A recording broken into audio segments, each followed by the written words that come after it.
তুমি কোথায়? পালানোর চেষ্টা করো না, পুলিশ তোমাকে চাইবে গিয়ে ফেলেছে। নবাব কোনোদিন পালিয়ে যায় না, নবাব সশরীরে সবারই সামনে যে হাজির হয়। আমি আসছি।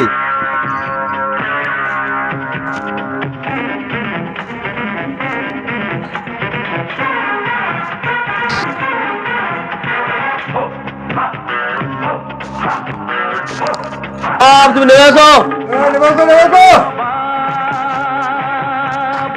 আপনি? এই ড্রেসে? হ্যাঁ স্যার, আপনি কিছু মনে করবেন না, আপনাকে আমি গায়ে হাত দিয়ে ভুল করেছি। ঠিক আছে ঠিক আছে, কোনো ব্যাপার না। আমি যদি আমি না নর্মাল দেশে থাকতাম তাহলে ওদেরকে ধরা যেত না। ঠিক আছে, কোনো ব্যাপার না, ঠিক আছে ঠিক আছে। ওকে, সাবাস সাবাস, তোমার কাজের জন্য খুব প্রশংসার যোগ্য তুমি। খুব ভালো কাজ, খুব ভালো কাজ, এই প্রশংসার যোগ্য দাবিদার। পুলিশ জানতামই না। স্যার আমি জানতাম উনি অফিসার, কিন্তু এটা আমাদের একটা সিক্রেট প্ল্যান, ওই জন্য জানানো হয় না। আগে বললে কেন? আগে বললে আমাদের এই মিশনটা সাকসেস হতো না। ও, ওই জন্য। Thank you thank you thank thank you. You thank you. এইসব কাজ করতে পেরে আমরা ধন্যবাদ। জয় হিন্দ।